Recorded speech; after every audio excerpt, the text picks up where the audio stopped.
looks like we've got it recording now. We're good to go. So I'm going to go back to my PowerPoint here. Close your eyes for a second. Okay, topics that we will be covering tonight include relationships, communication, confidentiality, boundaries, ethics, reflection, and evaluation. So I'm just going to go ahead and set our norms for the day since we don't have the opportunity to meet face-to-face. So just take care of yourself. Take a break when is needed. From what I understand, we will not have a break built in during this 2-hour time frame due to the hours that paraprofessionals need for certification. So take a break whenever you need it. Feel free to ask a question or for clarification or an example at any time, or even if you have a story that you want to share with the people at your site or via through the chat room, that's okay too as well. And then participate, share your ideas, and make a connection with new people. So brain research says that how you treat people in the first 10 seconds will determine how your day goes and will influence how their day goes. So give your great greeting to your neighbor. So go ahead and tell your neighbor hello, introduce yourself. You might possibly be from different school districts sitting at one site, so let's go ahead and take a couple minutes to say hello.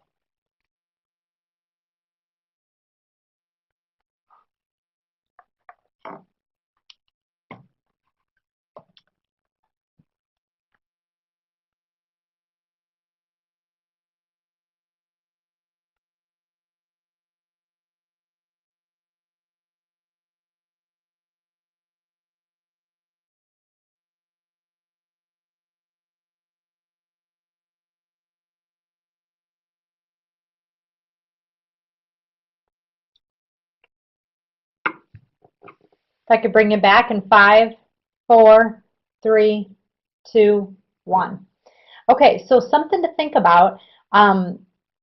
If how your day goes is how you're greeted by the person that walks into the room, think about that when you're working with students and you enter a classroom or you come to school. I know sometimes days start off kind of hectic trying to get to work on time and to get the kids out the door and whatever other obstacles you may have in the morning, but truly how you interact with students right at the first part of the day is going to make or break the relationship that you have with the students and with the other staff members. So, targets: to understand your role in motivating and helping students achieve success, understand your style and how it impacts others, and then to understand the how and the why of building positive relationships with students, and most importantly, to have fun. Okay, knowing yourself. What's your color style?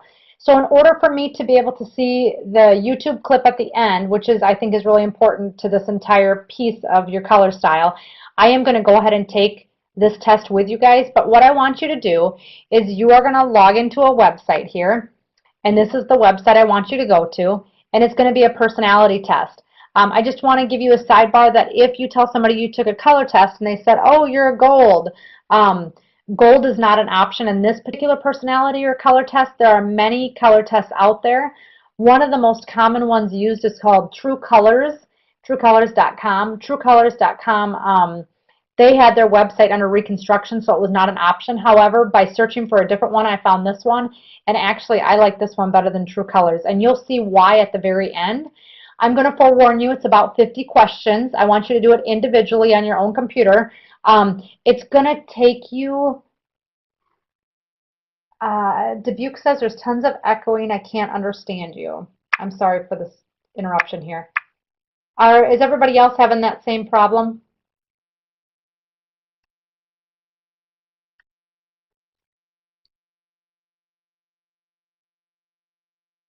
Dubuque, I got 2 more no's back. Maybe try to turn the volume down and see if that helps any. So anyways, we're going to go ahead and take this personality test. I'd like you to take your own test on your own computer. Does everybody have a computer? I know that was a late request. Nota Valley.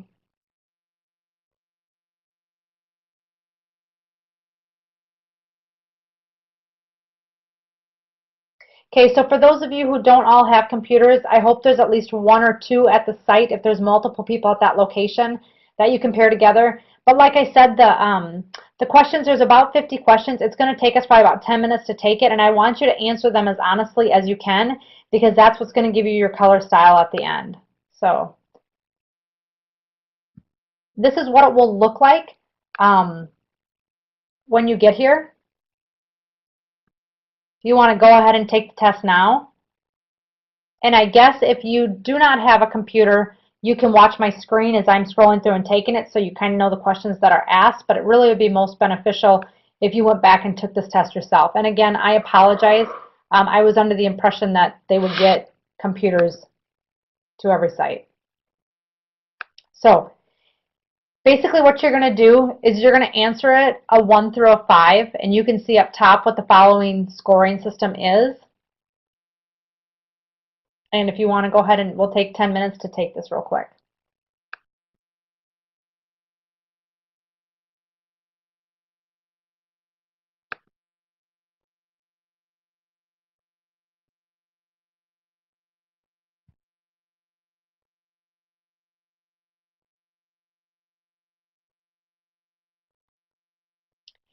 And I'm going to go through, and I'm not going to take this accurately. I'm just going to place some numbers in it just to see where we fall, okay?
go about another minute or two.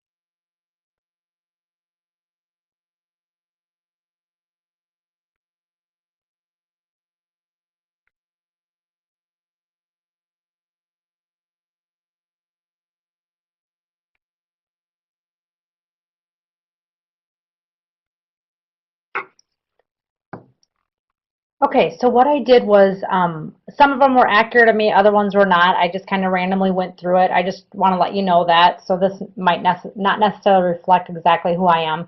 But I will tell you that when I did take it, yellow did score my highest when I took it the other day.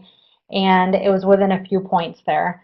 But my range today falls from 47 to 69. So a pretty big extreme to what color I am. And I would imagine some of you are within a few numbers. When I really took this accurately, I was within a 10-point radius from yellow to red and then everything in between there. So this is fine and all, but what I want to show you is the explanation part. Okay? And in a minute, I'm going to play his little video clip. What I want you to know, first of all, is that he's trying to sell you to come to a retreat of some sort to learn how to become more versatile in all these personalities. So I am not advocating at all that you go to this retreat or that you spend any money. But what I am advocating is that when you take this, that you take time to look at what exactly it means. So I scored yellow as a 69, which was my highest. So it typically talks about that I'm personable and friendly, loyal, excellent team player. They're supporters rather than leaders. They'll follow an ethical leader, honesty, integrity, peacemakers. They don't like conflicts, confrontations, love to volunteer to a worthy cause, do not like people who are materialistic or greedy. They're not phony. They're very intuitive and creative and expressive. So the dysfunctional part is that they are extremely sensitive to criticism and rejection. So think about this in a typical situation. So when I was in a classroom, I used to be a classroom teacher. If this was really true of me, and this particular statement is true of me, that I can be hypersensitive, if somebody was trying to give constructive criticism, can you see where that might cause conflict with a cooperating teacher of some sort if they're trying to give you a suggestion to do something and you don't necessarily agree? Because if you are a yellow and you're hypersensitive, you might think that that's criticism when really it might be constructive. A yellow trait also shuts down when someone confronts them or yells at them. They hold their emotions for long periods of time if they think expressing them will cause a conflict. So be thinking about these statements as I'm reading them, or whatever yours is. Be thinking about this and how this fits you when you're working with a student directly or when you're working with another teacher in the classroom. Talks about a yellow person can talk your ear off when they're in a hurry and get offended if you are abrupt with them. They are professional warriors. They beat around the bush when confronting anything unpleasant. And then if we go down to highly functioning, they can take criticism or rejection without taking it personally. This is a high-functioning yellow person. Talks about they learn not to dwell on problems. They learn to be empathetic instead of sympathetic. And you can read through the rest of this. But the piece that I like the most about this is identifying. So these are particular traits. So when I looked through this the first time, I could say, yep, that's me. Yep, that's me. No, that's not me. Whatever it might be. But the best part about this is if I'm going to scroll up, so shut your eyes for a second, you can then switch to blue and be blue and see what your blue traits are. So if you're within a couple points, I think mine was 69 to 61, but when I really took this, my points were within a couple. I could see what a blue trait is, the green part of me, and then the red part. Again, the part that I think that's most important is when you look at the identifying them piece of this.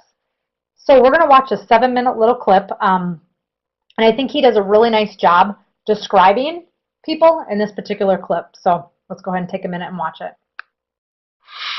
Well, I'm sure you had a lot of fun taking the test, and now, folks, is where this really gets interesting. I really encourage you to read the text about the 4 different groups over and over again and watch this short video clip as best you can, because you want to really get this information down. And remember, knowing who you are is important, but starting to really master how your group interacts with the others is the important one.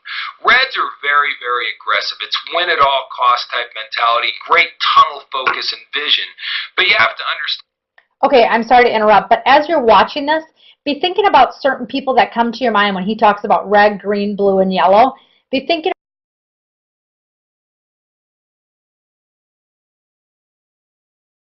about the character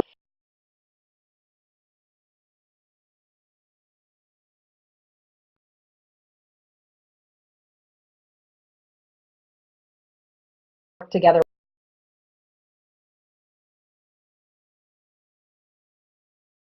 Okay, sorry. They're also rather intolerant of other people. While they have their tunnel focus on winning or making money or whatever their objective is, they have a tendency to sort of ignore the people in their personal life that are all around them. Reds, if they don't win, life around them can be rather difficult. Reds have a tendency to really focus and be materialistic. They kind of measure their success by their material things and by who they hang around with and how good they look and stuff along those lines. So a lot of people might consider Reds to be relatively shallow. Okay, I'm not saying that if you're a Red, you're shallow. I'm just saying that that's a possibility. When you come to Breakthrough, if you choose to do that, we go through all the basic groups. This is what I'm doing with you right now. Reds are just generally aggressive. They're not, overly friendly. They're kind of, select on who they hang out with. They like the best of the best. I'm giving you some general things about a Red, but when you come to Breakthrough, we get into what a dysfunctional Red is like, what that looks like. So if you are a Red, what you can work on to make yourself better. And then we show you how to evolve to a very highly functioning Red. And that's just something so you can come to the seminar, not just learn who you are, you can learn how to improve, because you don't learn how to go from a Red to a blue, and you don't learn how to go from a yellow to a green. That's not how it works. You are what you are, and you should own it and feel good about it.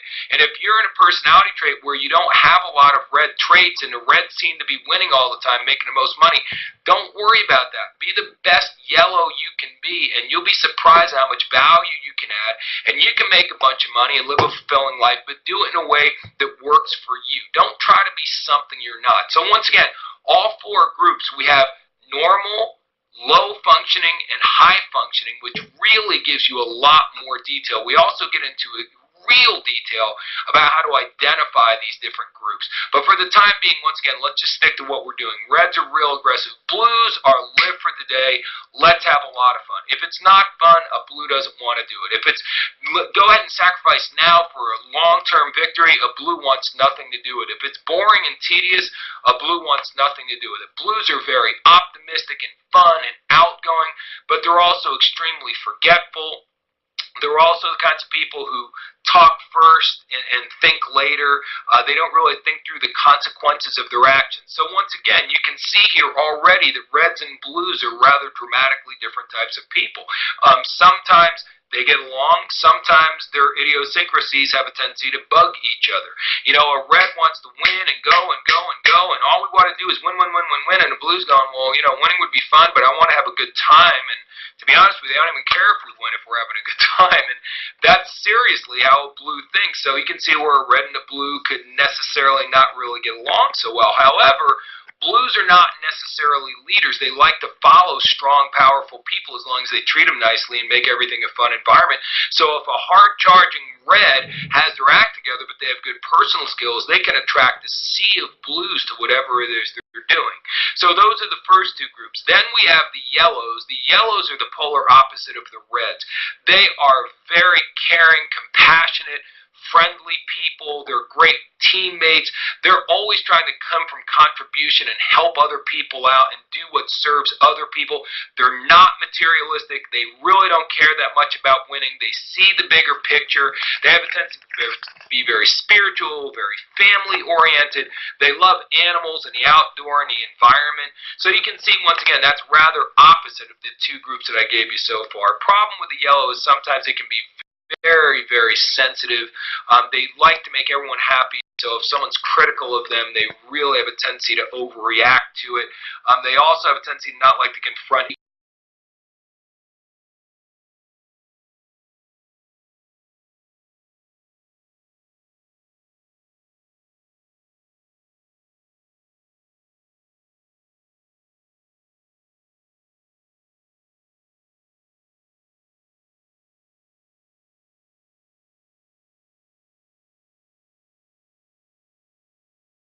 on time. They like it to be structured.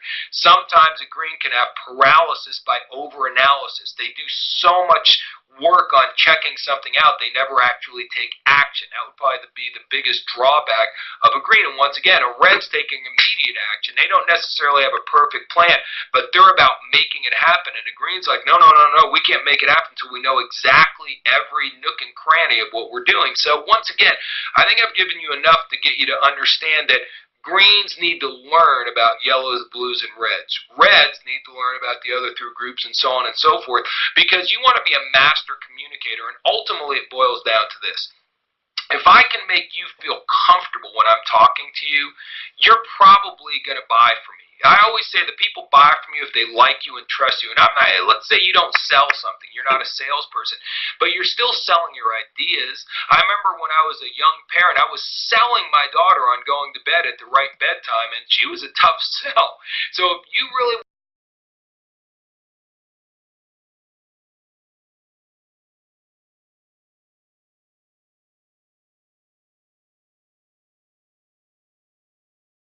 want to move people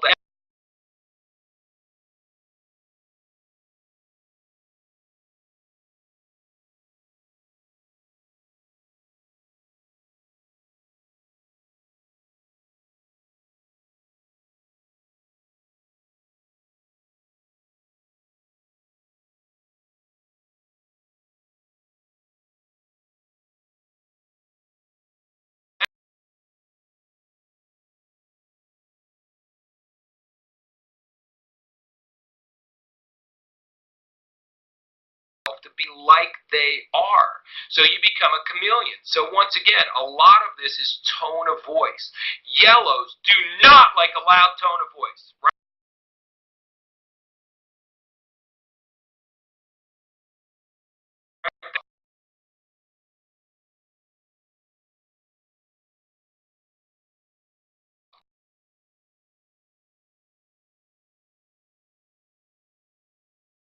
You can please all the people all the time. On this planet is done one-on-one or in small groups. So when you learn how to read people the right way, you understand exactly what you are, and you know what you need to do to adjust your natural tendencies to make them comfortable, then I promise you this information will be the most valuable information you've ever learned in any place in your entire life. Okay, my first question before we talk about this video is, can everybody hear the video okay? I'm getting a message here saying that they're hearing a lot of echoes and that guy was repeating multiple times and that I'm still echoing. Can everybody please just type in the chat room if that's the case or if you're okay? Because then I can decide if it's a problem on my end or if it's a problem on the other end.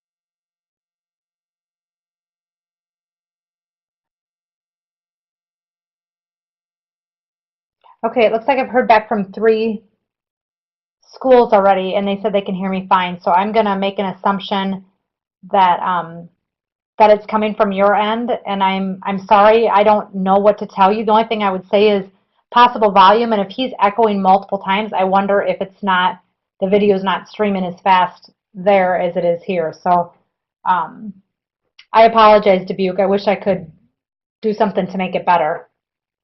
So, okay, so what I want you to do now is I want you to have conversations. I believe that every single site is supposed to have more than one person there. If you do not, I apologize for that because this is supposed to be interactive tonight. I want you to have a conversation with a partner there and talk about if you're comfortable sharing, what color were you? Do you think that fits? How does that work in the classroom that you serve with that other teacher? How does it work with the kid that you serve? And what are the dynamics that are good, bad, or ugly in that particular setting? So go ahead and take a few minutes and have that conversation.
Once you're done having a conversation with each other in the chat room, would you please type the word done in? And once I have 3 to 4 schools that are done with that conversation, then we will transition.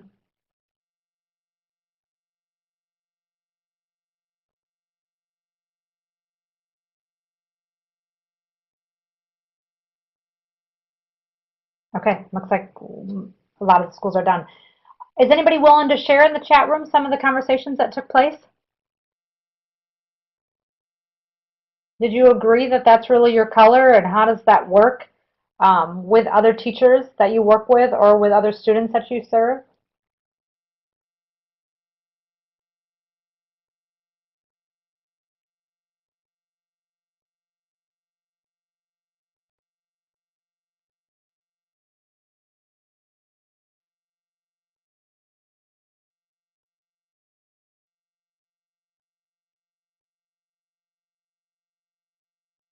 Anybody out there that wants to share?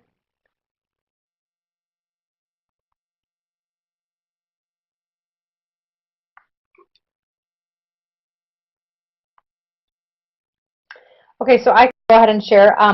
One of the things that I think is nice about the personality test is if you know what color somebody else is, it makes you understand why they work the way that they work. And the thing that I like the most about this particular website is when it talks about teaching them, it tells you how to teach them. So if you are teaching a yellow student, you want to compliment them. You want to correct them very nicely, praise them for their commitment. Be very mindful of your tone and voice. Do not yell and do not cuss. Obviously, we're not going to be doing that in the school setting anyways. Um, let them know that you care about their well-being. So it tells you ideas of how to work with students, and honestly, this would work with other staff members as well. So Valley says that they agreed with about half. And I think when I took this for real the first time, I think I really was a mix between two. There was a lot of traits that fit me, but there were other traits that I thought, oh, I think I could go that way as well. And that's why my numbers weren't very high across the board. So, okay, we're going to close out of this window, and we're going to go back to the PowerPoint.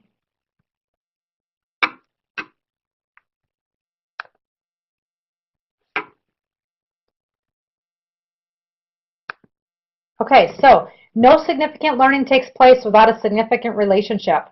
Para is one of the most important jobs. I think back, I was a para at one point in my life, and I don't think I really realized how important of a job that is. But you really do have one of the most important jobs in the school setting. And with that being said, I think it's one of the most challenging positions in the school as well. You get hired to be a paraprofessional. There's no real guide that goes with it on what you're supposed to do with these kids. You get placed with some of the neediest kids, either that are behavior or academically. You have an IEP that you're supposed to follow, and you're supposed to meet goals. But does anybody teach you the strategies or skills of what you need to do for that student skill deficit? So I think it's one of those jobs that is challenging. And the other piece of this too is you're working with adults, and you're working with other teachers that maybe don't always have the time to work with you to be able to teach you what that student needs. And to be honest, on the teacher end, when I went back and got my teaching degree, I don't remember ever a course on how to work with paras. When I got my master's degree, I don't ever remember a course on that. When I got my administrative degree, there was never a course on that. So in all the degrees I have, and I have 4 of them, nobody ever sat down with me and said, this is how you work with a paraprofessional in a classroom. Sometimes it's hard to have more than one adult in a particular classroom. Sometimes it's beautiful and it works wonderful, and you have the right personality that complements the teacher. And I know there's all different varying opinions on jobs of paraprofessionals, and some teachers view paraprofessionals as their personal assistant for photocopying papers. Other people do not. So you have to figure out that balance and how to work together, and that's why truly understanding each other's colors does help a little bit. And if you can get your teacher that you work with to take that test and then sit down and have conversations about why people tick the way they tick, I think it really would help. So the key to managing student behavior is to manage your own behavior. So know and manage yourself, and know and manage your environment. So this is so true, and this is the same thing at our home setting. When you think about the things that go really well at home sometimes, if you're in a good mood and somebody comes home and they're in a really lousy mood, it's easy to change that mood setting fairly quick. If you come home and you're not in the best mood ever and somebody else is in an uplifting mood, sometimes that can change you as well. So knowing how to manage yourself and your emotions is really key.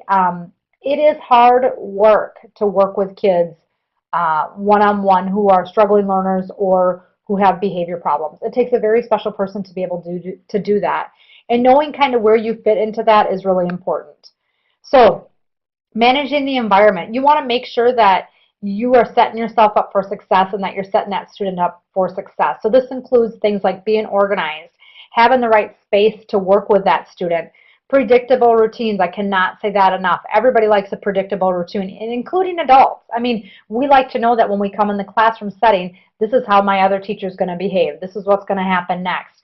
If things are scattered and dysfunctional and unorganized, it's hard to be able to work at your fullest capability. And the same with students. Clear expectations. If you're a PBIS school, you pretty much have this mastered. If you're not a PBIS school, what are you doing for clear expectations? How do students line up if they're in the elementary to go out for recess or for the bathroom? If you're in the high school, how does it work to get a pass out to go to the bathroom? Do kids know that? Do expectations change from classroom to classroom? And what about that? How confusing is that for a student? And then pleasant and calm. I can't say this enough. Some of my very favorite people to work with, when I look at what their traits are, is that they're calm, they follow through, and they truly are kind people. And they truly have what's best for kids always in their mind when they make the decisions that they make. So managing your beliefs and your attitudes. Do you believe that every single kid can learn at high levels? If you don't, what about that? And what is your attitude about coming to work and working with the kids that you work with? Because attitude goes a long ways and kids can sense that. I was recently talking with somebody who made the comment that they were kind of in a rut, and their 7th grade student made the comment to them that they had noticed that they hadn't smiled in a long time. Okay? That's pretty intuitive. Your kids know these things, and they know it at a very, very young age. I have a preschool child that is very in tune with where I'm at with my emotions. And then be consistent with the kids. Always let them know where you stand.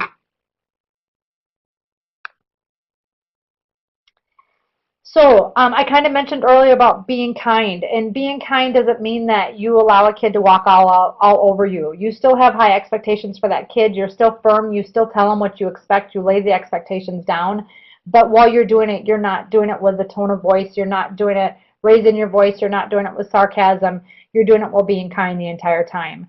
So learning require mistakes, and they're not little adults. I can't say this enough, how many times I hear teachers say, especially at the upper levels, but they need to be ready for high school. They need to be ready for college. They need to step up and do this because when they go here, it's not going to happen for them. Well, you know what? They're not there. They're with you today, and they're there right now, and they're learning, and they're not many adults. And when we look at what the brain research says about girls and boys and brain development, they're in their 20s when it's developed. So be thinking through that when we expect kids who are 16 years old to be making adult decisions and functioning like an adult, they have moments where they can do that. But they also have that impulsivity, and they don't have every part of the brain developed completely to be able to make those sound decisions. So keep that in mind, and especially when kids are younger. One of the literatures I read said that when you're feeling frustrated, to make the comment about somebody's age. So if you're working with little kids, let's say a 6-year-old, you could say, gosh, are you 6 years old? And then that reminds yourself that, gosh, they are only 6 years old. Like, what do we expect from them? If they're 12, what should we expect from a 12-year-old? So, and then students need connection. It's a powerful motivator. I can't say that enough. When we look at suicide rates and we look at graduation rates, having that adult in the building to have that connection with is really vital. And you're with that child a lot, or children, however many kids you have and wherever your role is in your position, but you're the connection piece. And so having that relationship built with them is going to hopefully help them stay in school, because we know that in-school suspension and out-of-school suspension is considered a negative towards graduation. We know that kids that don't have connections have a higher risk of committing suicide. And those are things that you can make a difference with these students. And if you're not making that connection with a kid, why? Sit back, have some reflection on your own part first, and maybe have a conversation with that student about what's going on. And you can have these conversations as young as 4 and 5 years old. So remember, students that are often in most need of your support are the ones that most actively push us away. Gosh, isn't that so true? Um, Go ahead right now and take a minute to have conversations at your site that you're sitting at and talk about some of the things that we just covered. Please feel free to write anything in the chat that you want. Share your conversation, questions, comments, concerns. Go ahead, we'll take a couple minutes.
Okay, anybody willing to share some of your conversation that took place?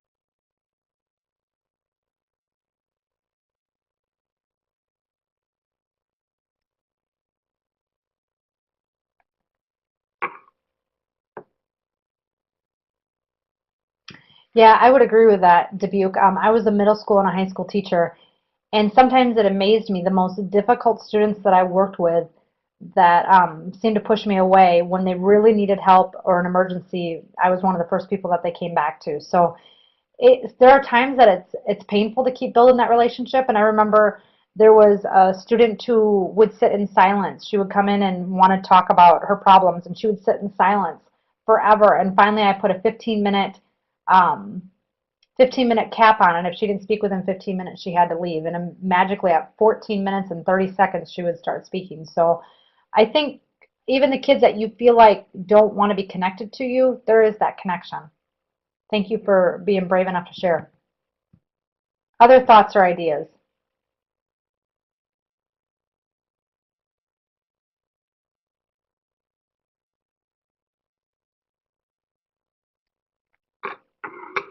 Okay, if you think of something, go ahead and put it in the chat room. So, confidentiality. So this is a really basic but tough conversation to have because we all know confidentiality, that we can't repeat students' information out on the street, in the grocery store. Um, so it seems really basic, but yet this seems to be a challenging notion to not get caught up in. So it's sometimes challenging because you work with the student the most, but yet you're not the one who speaks to the parents about what's going on. It's the classroom teacher that typically does it. At conferences, it's the classroom teacher that the parents come in to see. So, and if parents call you, it's challenging as well because you probably have the best relationship with that student, but you can't have that conversation without the classroom teacher present, or the special education teacher, or whoever it is that is answering for that child. So I know that this is challenging to do. So you need to make sure that you're respecting confidentiality in and out of the building. Always be positive and proactive when talking about students. Never discuss a student with anyone except those directly involved with the student. So that gets to be challenging too because people will say to me, hey, I heard about so-and-so and it sounds like they're really struggling. And it's like, that's tough because most people want to help those kids out, but they're not really privy to that information if they're not the parent. And like I said earlier, the information really needs to come from a different source, unless the teacher has said to you, I'd like you to be present and have that conversation, which out of respect to you, I would hope that most teachers do that. Um, Classroom teachers are the contact person or people to discuss students' needs and progress. And basically, because it boils down to that they're responsible for that IEP. They're the ones sitting in the IEP meeting. The principal's the one who's signing off saying that that teacher is going to make sure that this happens. The principal is the one who's going to sign off to make sure that student has the resources that they need in order to be successful. So, and then the teacher informs parents about any information or changes.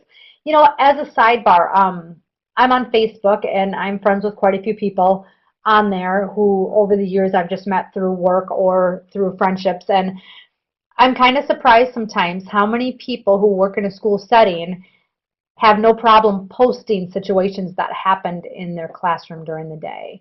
Even if it's a funny for the day, a funny thing that happened, or I've read stuff about students cheating before and the consequences that the teacher has given after the student has cheated. And I sit back and I think that's a slippery slope. It's a really slippery slope to be talking about classroom issues on Facebook, even if it's a funny for the day, even if you don't name the kid's name. I still think it's kind of a slippery slope that I would be careful about. Same with on Twitter, if you're tweeting out, and along with being friends with kids on Facebook. You know, kids that are retired, excuse me, retired, oh geez, where am I at? Kids that have graduated, if you become their Facebook friend, or, you know, wherever it might be, following them on Pinterest, whatever, that's one thing. But to be Facebook friends with kids in the school becomes a little bit challenging. That's just my personal opinion. Another thing that when I work with administrators we talk about is that if you have a coach or a teacher or somebody that's going to text a student something, make sure you always text their parents in the same text as you send the student. So that way somebody else has a copy of it, or the classroom teacher or the principal or somebody. I know texting nowadays is pretty much the way that most people communicate, but you've got to be careful about that as well. Okay, so ethics. I was asked to cover ethics, and I got to be honest, I had to do a little bit of homework to find out, do paras have different ethics than teachers? I know that school counselors have different code of ethics, so I didn't know if you did, and it sounds like not necessarily. You kind of fall under the same guidelines. But what I wanted to do was take you.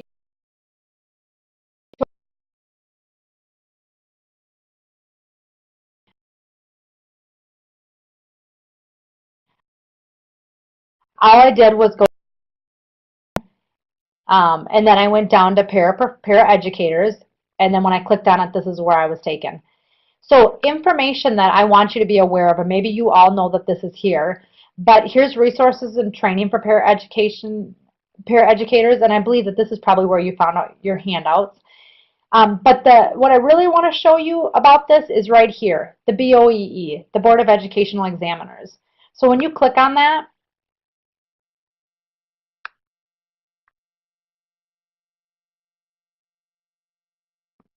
oh, let me take you back. I'm sorry, I took you to the wrong link. Okay, right here. I'm sorry, it was right above it. The appropriate para duties matrix. So when we talked about ethics, I contacted Annette Hyde, who used to be in charge of the paras, and she said that ethics fall under the same thing that the teachers do and at the school. But I wanted you to know appropriate and inappropriate paraeducator duties. So I'm going to scroll up, so close your eyes here for a minute. Okay, here's a matrix. And basically, what I like about this is it gives clear directions on what you should be doing. So, for example, if you're in the classroom doing something that you don't think you should be doing, or you question whether or not it's in your realm of duties, you could print this off and maybe bring it in on an evaluation piece and ask them about that. Have a conversation with either the teacher or the administrator and ask about certain things that you question whether or not you should be doing. Let's take a minute to have a conversation at your site to talk about, do you know what your appropriate duties are, and are they clear about what you should and shouldn't be doing in the classroom? Go ahead and take a minute to talk about that.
Then we'll move.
Please continue to have